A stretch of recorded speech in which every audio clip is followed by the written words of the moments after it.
Shalom Bapak Ibu, saudara-saudari dimanapun kita berada, salam sehat bagi kita semuanya.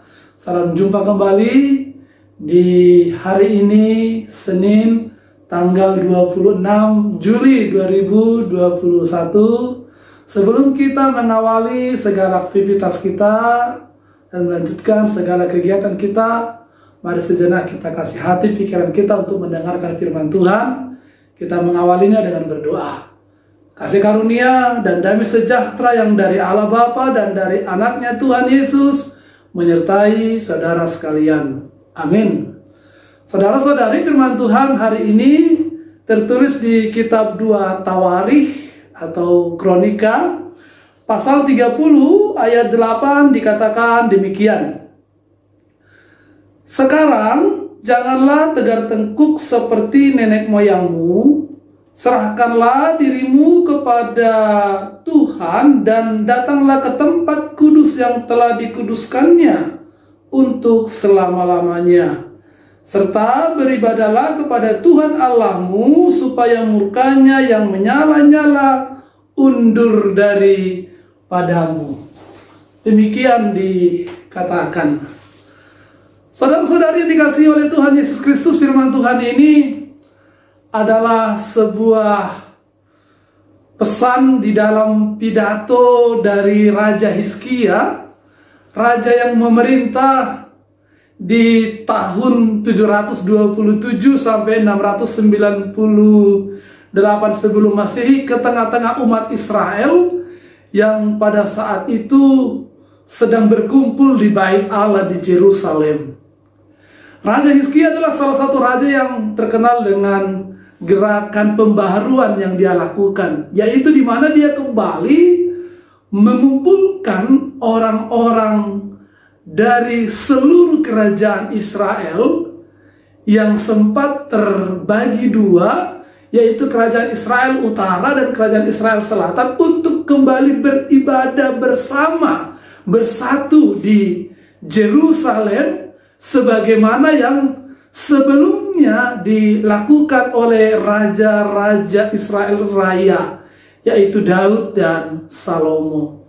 Selama ini kerajaan Israel itu sudah terbagi dua. Ada kerajaan 10 suku, yaitu yang dikenal dengan kerajaan Israel Utara atau kerajaan Efraim, karena Efraim adalah suku yang terbesar di situ. Dan ada kerajaan Israel Selatan yang dikenal dengan kerajaan Yehuda, kerajaan 2 suku. Nah, ketika mereka kerajaan itu terbagi dua, mereka beribadah di tempat yang berbeda. Israel Utara beribadah di Betel, sementara Israel Selatan, kerajaan Yehuda itu beribadah tetap di Yerusalem. Tetapi ketika Israel Utara itu hancur dan sebagian besar para pemimpin-pemimpinnya ditawan oleh kerajaan Asyur yang pada saat itu dipimpin oleh Raja Sargon II, maka banyak warga kerajaan Israel Utara yang tidak ikut dibawa tertawan, tinggal di reruntuhan-reruntuhan di seluruh wilayah kerajaan itu. Dan melihat keadaan itulah Raja Hizkia mengundang mereka untuk datang ke Yerusalem, untuk kembali bersatu, untuk kembali berkumpul, merayakan Paskah bersama, beribadah bersama di Bait Allah di Yerusalem. Hizkia mereformasi peribadatan, kehidupan spiritual mereka, kembali membacakan kitab Taurat, dan di dalam pidatonya dia mengingatkan seluruh orang Israel dari Dan sampai Berseba, dari seluruh suku Ruben sampai Efraim Manasye, semua dikumpulkan dengan satu pesan, yaitu sekarang, kata dia, janganlah lagi kita tegar tengkuk seperti nenek-nenek moyang kita. Satu kata yang luar biasa yang disimpulkan oleh Hizkia terhadap karakter sifat orang Israel selama ini yang membuat mereka itu jatuh bangun sebagai umat Allah, yang membuat mereka itu akhirnya juga hancur sebagai umat Allah yang pada saat itu sudah terjadi di Israel Utara. Nah, Hizkia tidak menginginkan kehancuran seluruh orang-orang Israel lebih parah lagi, karena ancaman ke Israel Selatan juga sedang terjadi dari kerajaan Babelonia. Itu sebabnya Raja Hizkia mengajak kembali orang-orang Israel dari seluruh wilayah untuk bersama-sama datang kepada Tuhan, untuk bersama-sama beribadah, berseru, meminta, memohon kepada Tuhan akan pengasihan Tuhan, tetapi tentu dengan mulai memperbaharui diri, merubah sifat, merubah karakter yang selama ini sesungguhnya tidak baik, yaitu sikap tegar tengkuk.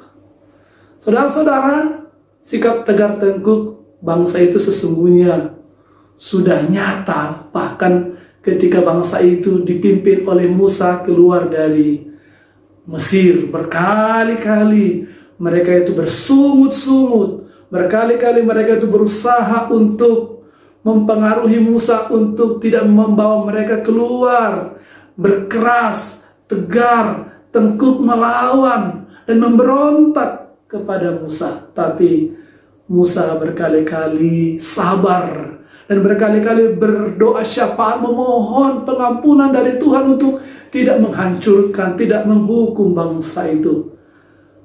Tapi ternyata sifat itu bahkan ketika mereka sudah tinggal di Kanaan, bahkan ketika mereka sudah makmur, sudah hidup senang, bahkan ketika mereka sudah dipimpin oleh raja-raja, sering sekali muncul yang menjadi dan menimbulkan masalah bagi bangsa itu.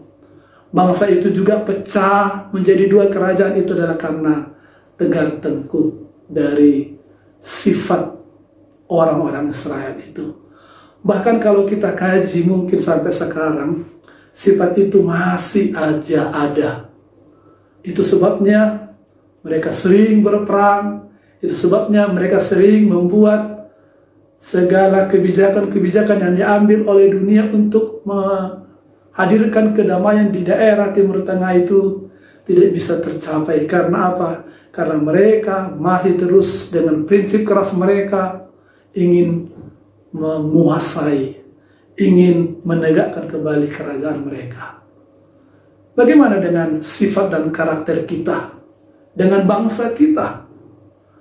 Apakah karakter-karakter yang tidak baik itu masih terus kita pelihara? Apakah itu masih terus menonjol di dalam kehidupan kita? Di tengah bangsa kita ini juga kita memiliki banyak karakter yang tidak baik. Korupsi berjamaah, tidak disiplin, malas bekerja, merasa paling benar dan memaksakan orang lain mengikuti kebenarannya, menghalalkan segala cara untuk mendapatkan kekuasaan.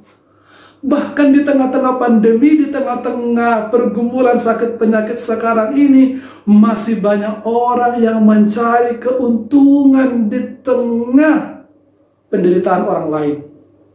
Kita lihat berita-berita bagaimana beban untuk biaya pembakaran mayat dipergunakan untuk mencari keuntungan, bahkan bantuan sosial dikorupsikan, dan hal-hal lainnya.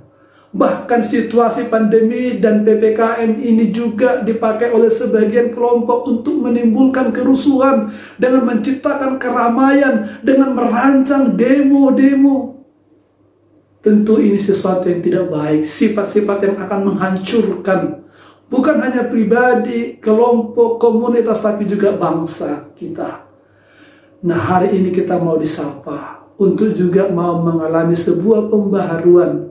Mari meninggalkan sifat-sifat jelek kita itu. Terlebih-lebih kita yang sudah dikaruniai kasih oleh Tuhan kita Yesus. Mari tidak lagi sejalan dan seturut oleh keinginan dunia, oleh perilaku-perilaku dunia, tapi berubahlah menurut akal budi Tuhan, menurut kehendak Tuhan, menurut keinginan Tuhan untuk menjadi seperti Kristus. Mari datang, mari sujud, mari menyembah, mari beribadah kepada Tuhan. Kiranya Tuhan bisa juga mengangkat sakit, penyakit, pandemi, pergumulan, persoalan, penderitaan kita ini, sehingga kita mengalami pemulihan. Seperti harapan Hizkia ketika mereka bersatu menyembah Tuhan dan datang memohon kasih karunia Tuhan dengan meninggalkan segala sifat karakter buruk. Demikian juga kita juga bisa mendapatkan pertolongan, pengasihan. Tuhan mengangkat segala pergumulan kita sehingga hidup kita pulih kembali. Selamat bekerja dengan karakter yang baru yang sesuai dengan kehendak Tuhan. Tuhan memberkati kita. Amin, kita berdoa. Terima kasih Tuhan untuk firman Tuhan yang sudah menyapa kami di hari ini, Senin. Di awal kami mengawali kegiatan sepanjang minggu ini, kami memohon kasih karunia Tuhan. Dengan Roh-Mu memperbarui kehidupan kami, sehingga kami berkarakter baru, karakter yang sesuai dengan keinginan Tuhan. Meninggalkan sifat-sifat lama kami, karakter-karakter lama kami, yang sesungguhnya menghancurkan dan merusak kehidupan ini. Berkati pekerjaan kami Tuhan, tutup bungkus kami dengan kuasa kasih dan Roh-Mu, sehingga kami terbentengi, terjaga dari ragam penyakit yang mengancam kehidupan kami. Dalam nama Tuhan Yesus, kami berdoa dan mengucap syukur.